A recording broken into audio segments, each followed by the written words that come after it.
good.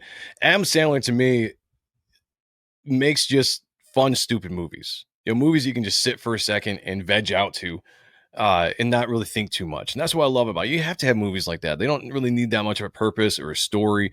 Just make you laugh for a while. And I feel like that's what he's done with most of the movies, especially since he went with Netflix.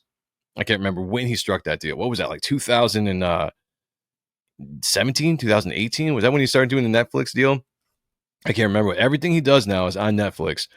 And I'm digging it, man. I'm digging it. There you go. The interview with a Simulating Knowledge. I will be on there April 10th at 10 p.m. Yeah, I'm looking forward to it, man. So everybody go check out his channel. I think he's kind of new, maybe not, but that was what I was told. But he's getting a lot of people on, and I'm excited to go on. So let's do it. Yeah, Chris Farley was like, dude, that the one.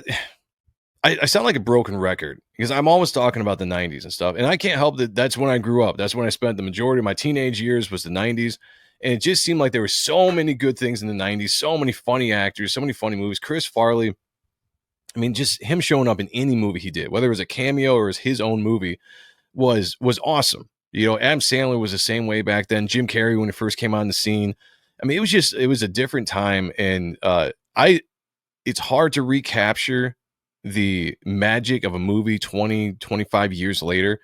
You saw Dumb and Dumber try to do it with Dumb and Dumber or whatever that was called. And it was an okay movie. It wasn't bad by any means. It didn't have the feel of the original Dumb and Dumber. So it's going to be hard. Anybody, if you're comparing it to the first movie, when you go see or watch Happy Gilmore 2, there's no way it's going to touch it. There's just no way it's going to happen. You have to look at it as its own complete thing by itself without even getting into is it good, is it bad compared to the original. Like, just let it sit, let the original sit, because we've been thinking about these original movies for the last 20, 30 years, right? Saying the lines, quoting the lines, all that, rewatching them.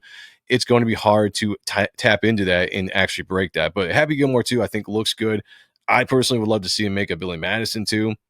I'm for one. I want to see Jim Carrey come out and make another Ace Ventura movie. These guys are getting older.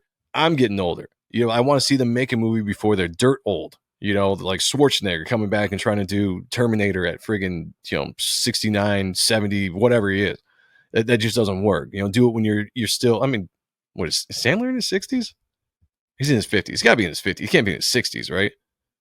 Then again, I am in my early 40s. I almost forget that when I get older, so does everybody else. And that really, really sucks. Famous, let's not go crazy here. Which one? Wait, who? Famous. Oh, you? I mean, you're famous. You're definitely famous. 90s were the best. I'm telling you, man. I sound like a broken record because I say it all the time, but 90s were the last great decade when it came to originality. Trying shit. It was a throw shit at the wall and see what sticks kind of era. They weren't afraid to do something new, which is something that people don't do nowadays. Everything's got to be formula based. It's got to be the safe thing. The funny thing is about the safe thing is it doesn't seem to really hit with the audience though, because we've seen it all. We want to see something new. We can watch all the old movies if we want to. So get back to the whole 90s mentality. Chris Farley was timeless in a van down by the river. Hells yes.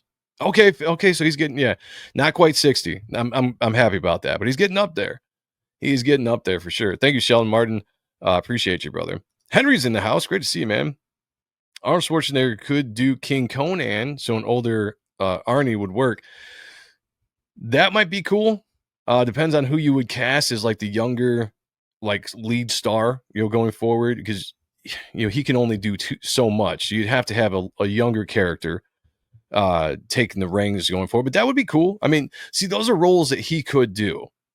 King Conan, that's some stuff that he absolutely could do. I'd be down for it if that was the case. Hey, look at you made it through a clip of one of our shows. Thank you so much. Do not forget to hit the like button, subscribe to the channel if you haven't yet, and hit the bell for notifications for every time that we go live and talk about awesome stuff like you just watched. For an entire clip of the discussion, click above, and if you want a video on a related topic, also click above. Appreciate you. Until next time, take it easy.